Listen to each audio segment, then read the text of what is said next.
This is the final article that appeared in October. The next article, set to be published in November, will undoubtedly dive deeper into the growing tension surrounding the criminal underworld. Virginia Hill's lingering presence in the public eye continues to create ripples that stretch far beyond her own life, frustrating powerful figures like Meyer Lansky. As increased light are shed on the inner workings of the empire Lansky and his associates have built, the scrutiny only intensifies. November brings new developments as the criminal world braces itself for increased pressure, particularly after Frank Costello's bold appearance on the cover of Time magazine. The exposure threatens to unravel carefully maintained operations, raising questions not only about Costello, but also the vast, interconnected web of figures like Lansky.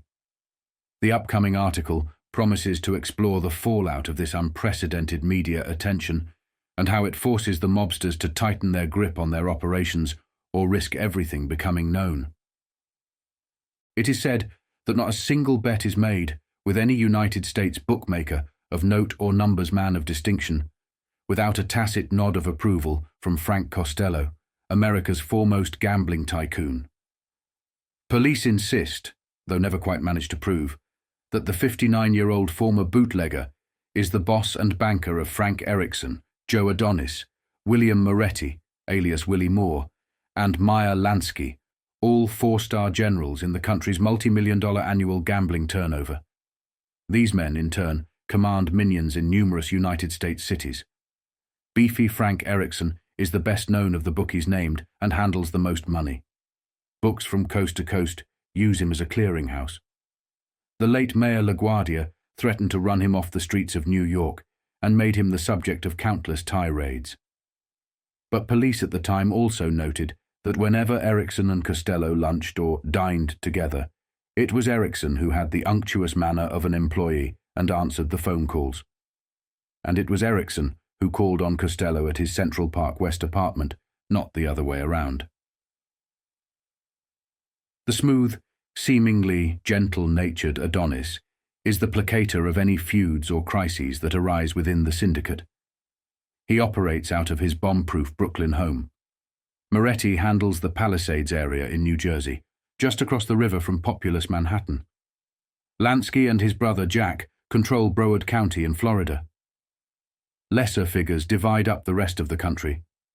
In the echelon immediately below the bookies, which some racing authorities believe handle as much money as the legalized tracks, is the flourishing numbers business, which reaps literal mountains of small bets in every major city in the United States.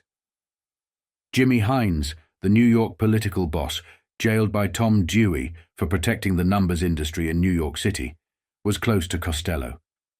They even roomed together at the 1932 Democratic National Convention in Chicago. In the month of November, Frank Costello found himself grappling with a surge of publicity that would ultimately reshape the landscape of organized crime. The pressure on Costello was mounting, and this relentless focus would not only tarnish his once untouchable image, but also reverberate through the entire criminal underworld. Just as law enforcement agencies had successfully exiled and ruined the reputation of Lucky, Luciano, now branded a narcotics trafficker and a dangerous mafioso, the establishment had turned its sights on Costello. In post-war America, a high-profile figure like Costello could either make or break political careers, and his ability to pull off political fixes was unparalleled. His influence reached so far that some feared he could manipulate his way into shaping the very future of the White House. However, November of 1949 marked the beginning of Costello's downfall. The forces that once quietly tolerated or even benefited from his machinations were now moving to dismantle his power base. As Costello's life unraveled, he began to fade into a shadow of the powerful man. He once was a precursor to what would happen to many of the mobsters of his era by the time the 60s rolled in. Meanwhile, across the Atlantic, Luciano watched from Sicily as his old world fell apart. Stunned by the extent of the crackdown, he predicted that the efforts against organized crime wouldn't stop with him. He openly declared that figures like Tommy Lucchese, Frank Costello, Meyer Lansky, and anyone else linked to the mob were next in line. The law was tightening its grip on the syndicate, and Costello's downfall was only the beginning. In the months that followed, a series of articles would chronicle the rise and fall of Frank Costello, offering a detailed 6-part examination of his life and legacy. These articles would go on to dissect the intertwined fates of mob bosses like Lucchese, Lansky, and others who found themselves in the crosshairs of both law enforcement and the media. The battle against organized crime was intensifying, and as these next pieces revealed, Costello's story was a cautionary tale for the entire syndicate.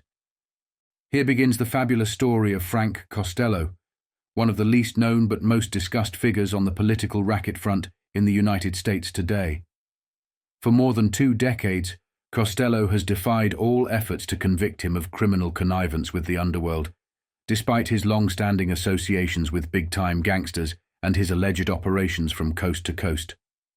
Who he is and how he got that way is told in colourful detail by Bob Considine, a widely read reporter.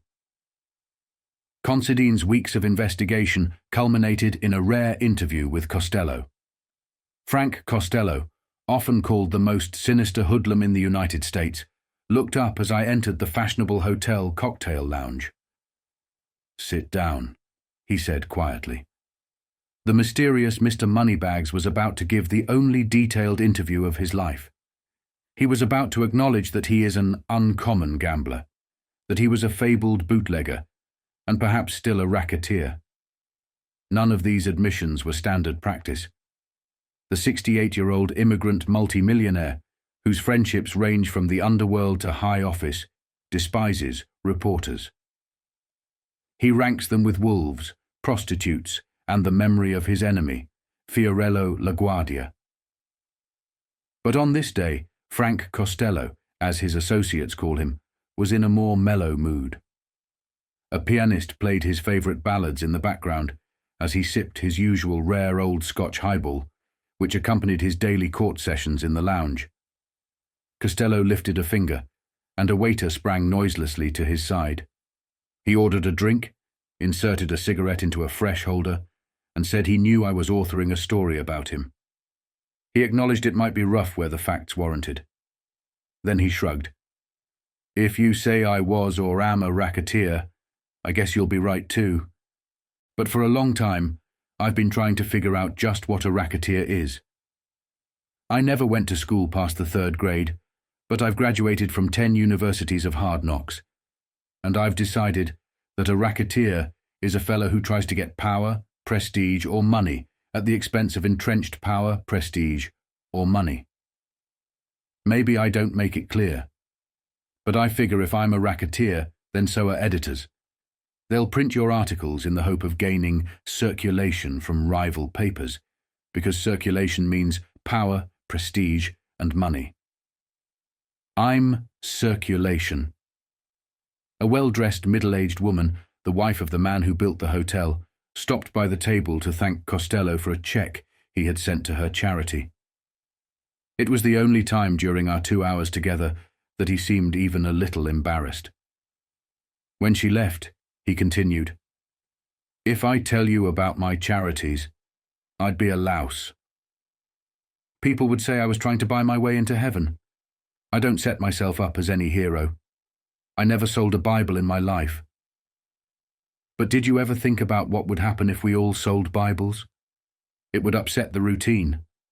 We'd have to close the jails, can the judges, fire the cops, and that would put a lot of people out of work. You want the real dope on me? Ask Dewey." "I can see the headlines now," he said, touching the knot of his hand-painted tie. "I've seen them before. Hoodlum, bum, gambler, political fixer. Always the same, but I've gotten used to it." Then he smiled and added, "But I must remember that if you wrote a good piece about me, no editor would print it. If you say that I'm a gambler, you'll be right. But I'm an uncommon gambler. An uncommon gambler is a man who accommodates common gamblers." If you say I was a bootlegger, you'll be right. I was. And how? But every person in this country who took a drink between 1919 and 1934 was in partnership with me. When the heat is on him, Costello has a way of making even his avowed enemies in public life wonder just what he is.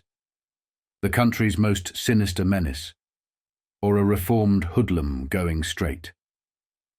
Once, he sent word through an intermediary asking me to get him 2 tickets to a Golden Gloves fight card at Madison Square Garden. I'm supposed to be the most powerful guy in New York, his man quoted him. And I can't get 2 crummy tickets to a fight. When he was denounced as a master racket king by the California Commission on Organized Crime, he retorted in anguish, "I can't even kill a traffic ticket." As he sauntered out of the cocktail lounge the other day to join his wife and friends for dinner at an expensive restaurant, he was probably followed by New York detectives, federal agents, or both. Elsewhere in the city, men listened sleeplessly to all telephone calls to and from his plush 7-room suite on Central Park West.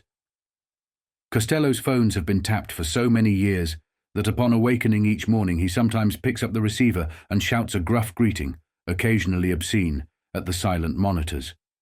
Who is this man? What is the extent of his corruptive power? Under whose suffering does he operate? The authorities, or at least the proper ones, have never been able to say for certain. A Justice Department official summed up the mystery and elusiveness of this shadowy enigma when, in response to a reporter's question, he threw up his hands in despair and said, "The trails of nearly every gambling operation and every other racket in the United States lead us toward Costello. But just when they almost reach him, they disappear." There were partisan efforts in recent months to link Costello to the White House itself, if only as a heavy contributor to President Truman's campaign expenses. In fiery political oratory during New York City's mayoral race, Costello was called the boss of the city. His income is said to loom far above that of a Ford or Rockefeller. His payroll in New York, Chicago, Miami, New Orleans, Las Vegas, Los Angeles, and Portland, Oregon, is said to be astronomical. Where exactly the truth lies is hard to discern. Few men in the history of the country have ever been the subject of a longer or more exhaustive investigation, yet various investigative forces differ on even fundamental facts, such as his name. A consensus of inquiries indicates that America proved to be quite a promised land for the immigrant boy who grew up to own topless towers on Wall Street and became the most powerful sub-Rosa force in a nation of 150 million people. Investigators agree that his first name is or was Francesco. He was born on January 26, 1891, in Cosenza, Calabria, or Castiglia, Italy. His surname may be Costello, Castellano, Castiglia, Stello, Severia, or Severio. At various times during different examinations, he has provided most of these names as his own. He told a United States attorney in 1935 that he was born in New York. He was likely brought to the United States, however, when he was 5 years old. Costello seems to have been raised by an older sister in tenements in Harlem and Greenwich Village. He was first arrested in 1908 for assault and robbery, giving his name as Frank Costello. He was placed on probation. In 1912, at the age of 20, he was charged with assaulting and robbing a woman who was taking $1,100 to the bank for deposit. The case was dismissed. Costello's unsavory reputation as a youth worked against him on April 5, 1915, when Judge Edward Swan of the Court of General Sessions sentenced him to a year in jail for illegal possession of a pistol. He served 10 months. It remains the only conviction of his life, despite numerous indictments, trials, and charges throughout his career. No jail has held him since, nor has a bullet grazed him, despite his close associations with the late Al Capone, Dutch Schultz, Arnold Rothstein, Bugsy Siegel, Joe, the Boss, Masseria, Lepke Buchalter, and many other departed members of Murder, Inc. He remains the friend and alleged banker of such figures as Lucky Luciano, Joe Adonis, Willie Beoff, Vito Genovese, Frank Erickson, Dandy Phil Castell, and Meyer Lansky. Costello freely admits that he was the biggest rum runner in the business.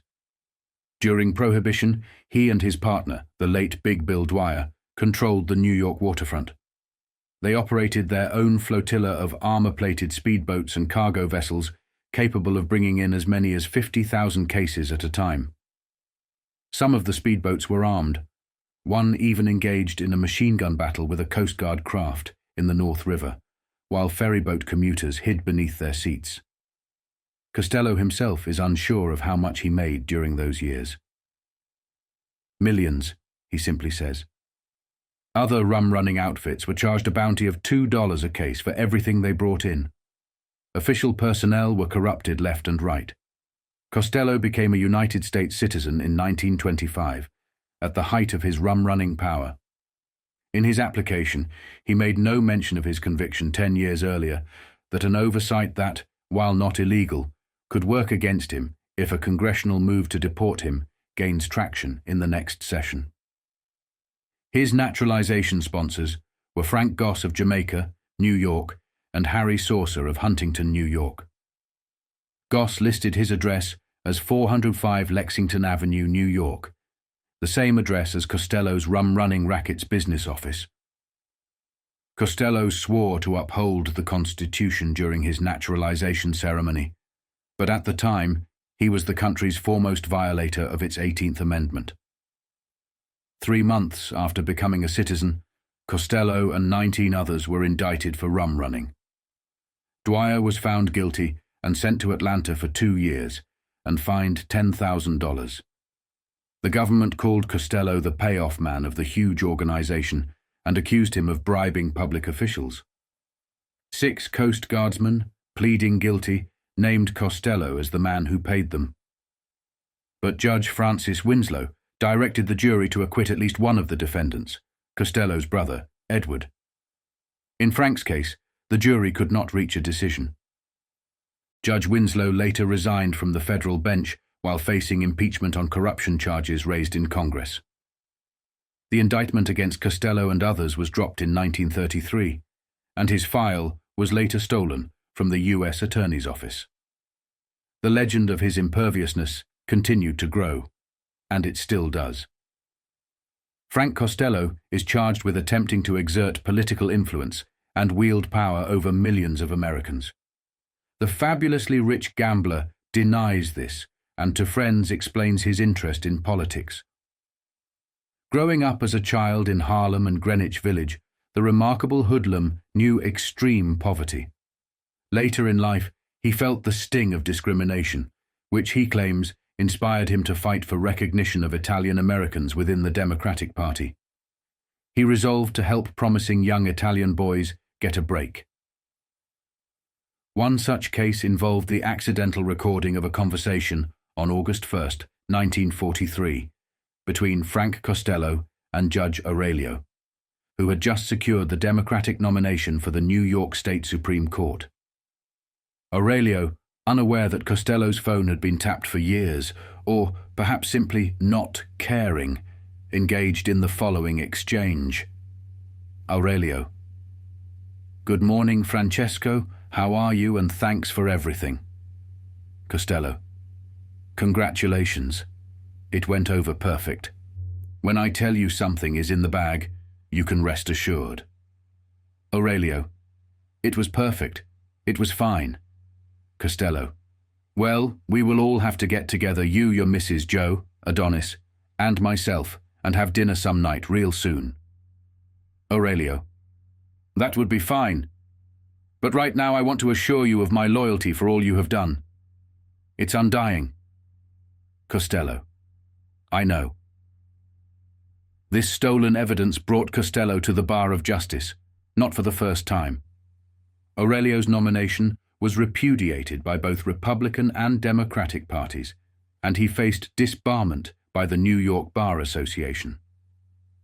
Aurelio eventually won the case and was seen at a 100-a-plate dinner Costello hosted at the Copacabana as a vice-chairman of the Salvation Army's annual fundraising campaign.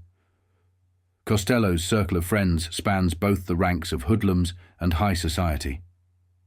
During the furor over his participation in the charity event, Mrs. Jackson Dykeman, director of the Women's Division of the Salvation Army's Maintenance Fund drive, defended his involvement, saying, "We need money, and that is the prime object, not where it comes from." Costello invited 123 guests, including Manhattan Borough President Hugo Rogers, Tammany Chief Francis Mancuso, Election Commissioner Carmine DeSapio, several Supreme Court justices, and other prominent New York figures. The party raised about $15,000, including a contribution of $100 from Vito Genovese, considered by some police to be head of the remnants of a Sicilian Black Hand Society. Some years ago, Costello sought help from Dr. Richard Hoffman, a Park Avenue psychiatrist, who diagnosed him with frustrated superiority. His treatment plan? To meet a better class of people. This suited Costello simply fine. In fact, he had been preaching decorum in the underworld for years, much to the dismay of figures like Joe the Boss Masseria, the late head of the Unione Siciliana, who believed in solving problems with a Tommy gun. Frank urged a more refined approach, as did Lucky Luciano. In 1931, Luciano famously took Joe the Boss to dinner at a Coney Island restaurant. When Luciano excused himself to use the restroom, gunmen entered and fatally shot Joe the Boss. Ever since, the Ace of Diamonds has been considered unlucky in those circles. Despite sometimes deploring Luciano's interest in such affairs, the friendship between them remained intact. When Luciano was exiled to Italy, Costello remained loyal, even being permitted to bid him farewell at the New York pier. Frank Costello's relationships also extended to many notable figures outside of the underworld. He has been a generous supporter of many New York charities, including the Salvation Army and Legal Aid Society, which provides counsel to those in trouble. Costello even once claimed that, had legal aid been around in 1915, he wouldn't have served jail time. He considers himself a patron of the arts and has supported several artists and entertainers, earning a reputation as a man of influence even outside his illicit dealings. It is said that not a single bet is made with any United States bookmaker of note or numbers man of distinction without a nod of approval from Frank Costello, America's foremost gambling tycoon. Police insist, though they never quite manage to prove, that the 59-year-old former bootlegger is the boss and banker of men like Frank Erickson, Joe Adonis, William Moretti, also known as Willie Moore, and Meyer Lansky, all four-star generals in the country's multi-million-dollar annual gambling turnover. These men, in turn, command minions in various United States cities. Beefy Frank Erickson is the best known of the bookies and handles the most money. Books from coast to coast use him as a clearinghouse. The late Mayor LaGuardia once threatened to run him off the streets of New York and made him the subject of countless tirades. Erickson often answered phone calls during meals with Costello, suggesting an employee relationship, and it was Erickson who visited Costello's Central Park West apartment, never the other way around. The smooth, seemingly gentle-natured Adonis serves as the placator, resolving feuds and crises within the syndicate. He operates out of his bomb-proof Brooklyn home. Moretti handles the Palisades area in New Jersey, just across the river from Manhattan, while Lansky and his brother Jack control Broward County, Florida. Lesser figures divide up the rest of the country. In the echelon immediately below, these men are the bookmakers, who some believe handle as much money as the legal tracks. Then there's the flourishing numbers racket, which takes in mountains of small bets in every major city. Jimmy Hines, the New York political boss, jailed by Tom Dewey for protecting the numbers racket in New York City, was closely tied to Costello. The two even roomed together at the 1932 Democratic National Convention in Chicago. The third aspect of Costello's gambling empire is the backroom gambling at roadhouses, racetracks, and other locales that cater to the well-heeled. August is the busiest month for gambling in the north, as Saratoga in New York has become the epicenter of betting. The Northern Mob, as it is often called, has ways of policing other gambling interests, especially if they grow too big or encroach on the wrong territory. After Jack Lancelot of Woonsocket, Rhode Island, opened a lucrative operation in Broward County, he was called to a meeting. Shortly afterward, he announced that the Northern Mob had decided to move in on him. He was warned to sell control of his place or face the consequences. Lancelot was murdered shortly thereafter. As the head of the Costello Adonis syndicate, Frank Costello is perhaps best known for his involvement with one-armed bandit slot machines. Costello became interested in slot machines around the time his rum-running business, which he operated with partners like Big Bill Dwyer and Big Frenchy Leon Neger, faced the menace of prohibition repeal. Costello had tried small-time gambling before, operating a penny ante punchboard business with one Henry Hitzman. The business did well for a year, but eventually went bankrupt in 1920. In the early 1930s, Costello began investing some of his prohibition earnings into slot machines, which soon flooded New York City.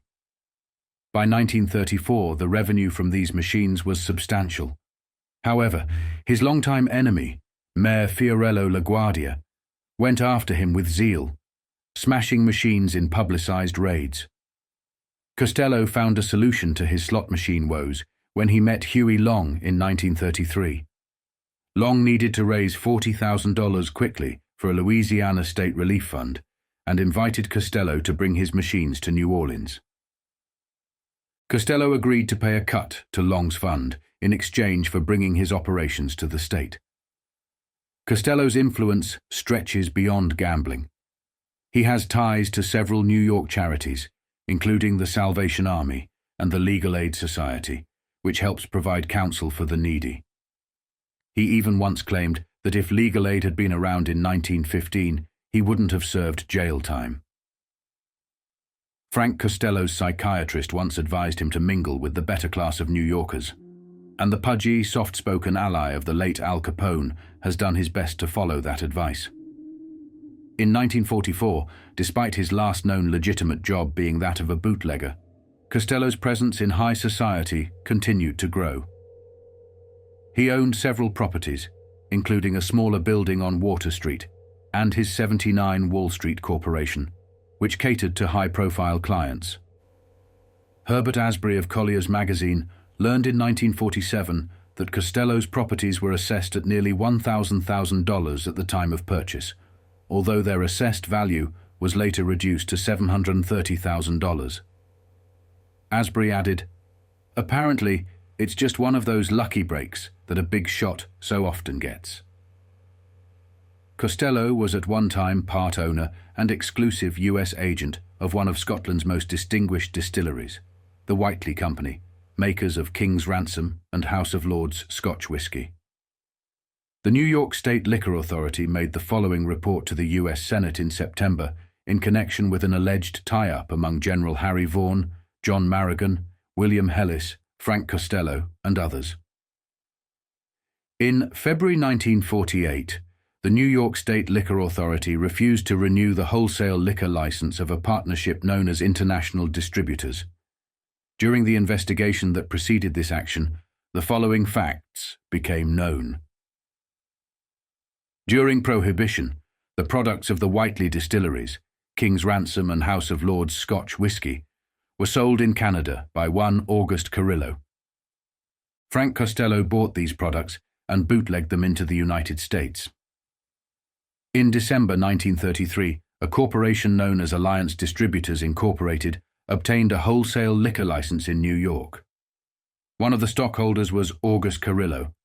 Another was Irving Haim, who also had bootlegging connections during Prohibition. Through Alliance, Carrillo received a commission or override of 50 cents on each case of Whiteley's products sold in the U.S. In April or May 1934, Carrillo's override was taken from him and given to Philip Castell, a lieutenant of Frank Costello. Castell maintained headquarters at Alliance, and Costello frequently visited. Costello represented himself as the general sales manager of Alliance, and even used Irving Heim, the corporation's president, as a reference. In September 1937, Irving Heim contracted to purchase the Whiteley distilleries by acquiring all the stock of J.G. Turney and Son, Limited, the holding company for Whiteley. The purchase price was approximately $425,000, with financing arranged in New Orleans. The funds came through notes endorsed by Heim, Castell, Costello, and William Hellis. From that time to the present, William Hellis had a proprietary interest in Whiteley, along with Castell and Costello. In 1938, a resolution was passed at a directors' meeting of J.G. Turney and Son, Limited, to appoint Frank Costello as the company's agent in the United States due to his efforts promoting Whiteley's brands. He was to be paid £5,000 per year, plus 5 shillings for every case over £50,000 shipped to the US. In 1940, a grand jury investigation was conducted by the District Attorney of New York County, touching upon some phases of the Whiteley transaction. On June 23, 1940, Castell and Costello signed an agreement relinquishing any claims they had regarding the Whiteley Holding Company. A subsequent proceeding by international distributors sought to review the decision of the New York State Liquor Authority, but the court upheld the authority's actions. Frank Costello's interest in the Flamingo Hotel in Las Vegas, Nevada, where gambling is legalized, was touched upon by a Chicago Crime Commission report. The report to New Orleans Mayor Morrison stated, "There is good reason to believe that much of Frank Costello's money went into the hotel." Bugsy Siegel, the central figure in the hotel's early history, had claimed he went broke trying to complete the extravagant property, valued at $6,000. The hotel was built by a construction firm owned by Del Webb, who co-owned the New York Yankees. Costello's friends argue that he has become a scapegoat for politicians and that he operates entirely within the law. They point out that he rarely, if ever, mentions his legitimate business associates to avoid embarrassing them. Costello has been an anonymous contributor to at least 66 charities, spanning all denominations. His charitable work includes contributions to Italy during its fight against communism after World War II. Italian officials publicly thanked him for his help in providing school books for children in impoverished areas. Despite the claims against him, Costello's involvement in charitable work has drawn praise even from some critics. As Drew Pearson once noted, the list of some of Costello's contributions to charities reads like a who's who of America's needy. In more recent years, Costello has remained deeply connected with high society, despite his underworld reputation. He has been known to support young talent in the arts, claiming to be a patron. Among the many talents he admired was Enrico Caruso, whom Costello had followed since his youth. His clubs and casinos have helped launch other performers who caught his eye. By November 28th, Frank Costello was squarely in the spotlight, targeted by Time magazine in a manner that set off a snowball effect, dragging in questions about the assassination of Benjamin Siegel, the deportation of Charles Lucky Luciano, and other key events in the criminal underworld. The media attention also touched on Costello and his associates' involvement in politics, including their backing of New York Governor Tom Dewey in his campaign against President Harry S. Truman. Truman's victory in the White House ultimately proved to be a major setback for Costello and his allies, exposing them to the scrutiny of the Justice Department. Their ties to organized crime became impossible to ignore, and the once untouchable mob figures now found themselves in the crosshairs of law enforcement.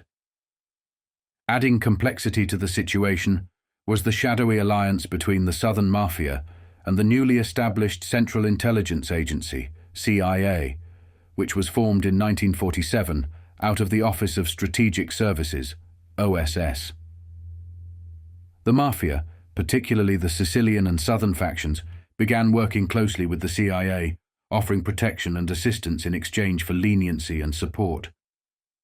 These connections extended far beyond American soil, allowing the Mafia to operate their criminal enterprises globally, including in Europe, where they capitalized on black markets and expanded their influence unchecked.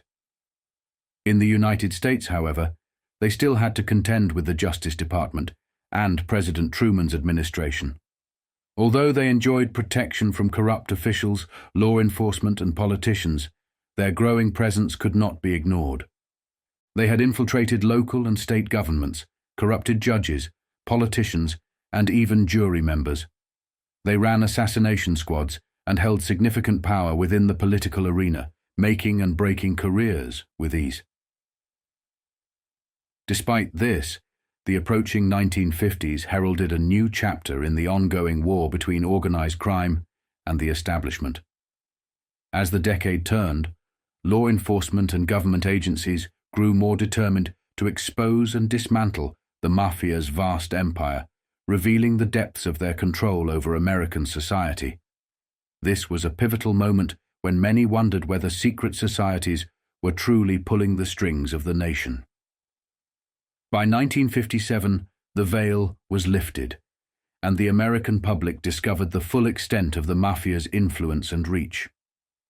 The next article, set to be published in December of 1949, would mark the concluding chapter in this saga for Frank Costello. His rise and fall throughout the 1940s culminated in the inevitable war with the establishment as the new decade began. This December piece, part of an ongoing exploration of organized crime, would signal the beginning of an all-out confrontation between the Mafia and the American government. A conflict that would reshape the criminal landscape and expose the Mafia's vast power in ways the public had never fully comprehended before. Among the growing list of U.S. mayors who are alarmed by the alleged spread of Frank Costello's influence in city politics, none is more articulate than the mayor of New Orleans, where Costello once operated thousands of legal slot machines under the aegis of the late Huey Long. Mayor de Lesseps Morrison, president of the American Municipal Association, which represents 9,500 municipalities, has been demanding a thorough investigation by the U.S. Senate into Costello's activities and his right to remain in this country. Recently, Morrison wrote to a U.S. senator known for his investigative prowess. It is the belief of several other mayors and myself, who are operating within the framework of the American Municipal Association, that the Costello combine of rackets and legitimate business interests, and their growing influence in local, state, and national government, represents perhaps the most pernicious and dangerous influence in the United States today.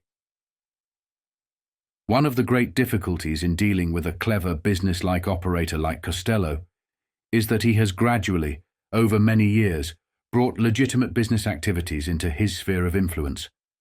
In so doing, he has gained the association of reputable businessmen.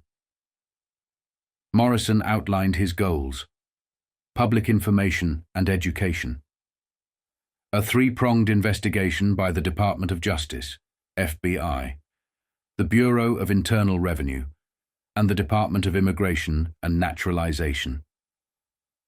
Exchange of information about the operations of the syndicate among the mayors of interested cities, including crime commissions in California, Chicago, and Greater Miami, along with the above-mentioned federal law enforcement agencies. Another problem with Costello's syndicate is that their activities are so incredibly complex and far-reaching that many people refuse to believe such an organization could exist in the United States today. Public information and education will play a crucial role here. It wouldn't be wise to go after Costello lightly. However, I believe, and this belief is supported by experts from the Chicago and California crime commissions, that Costello is a national menace operating on a grand scale, and the only way to stop him is through federal government action. There is a strong suspicion that Costello was guilty of perjury when he took out his final naturalization papers some 15 to 20 years ago. Mayor Dorothy Lee of Portland, Oregon, has also expressed concerns about Costello's operations. She stated at the International Association of Police Chiefs conference in Dallas last September that the recall movement against her was being sponsored by underworld elements, later pointing a finger at Costello. Costello, however, replied that he had never heard of her. Mayor Morrison, who was sued by Phil Castell for the destruction of 400 of Costello's slot machines during a New Orleans reform drive, relies heavily on Costello's file, compiled by the Chicago Crime Commission. Virgil Peterson, operating director of the commission, recently wrote in a confidential communiqué to Morrison's office, "Frank Costello, in my opinion, is undoubtedly the #1 gang leader in America today. His influence over the underworld and his ability to infiltrate government operations make him a dangerous figure. He and his syndicate have worked closely with other criminal gangs, such as the Capone Syndicate in Chicago, and wherever they operate, they exert tremendous political influence." For many years, Frank Costello was the most powerful figure in Tammany Hall, New York, but his influence is not limited to that city. Unfortunately, there are seldom any records available to prove his underworld connections. Peterson continued, "Costello and his mob have controlled gambling in Broward County, Florida, for many years. His representatives there include Vincent Arlo, alias Jimmy Blue Eyes, Joe Adonis, Meyer Lansky, and Frank Erickson, all connected to the Capone Syndicate. There are 52 open gambling houses in Broward County during the season." Last March, California Governor Earl Warren's Commission on Organized Crime released a 58-page report accusing the nationwide slot machine racket of spending $400 million annually for bribery and corruption of public officials.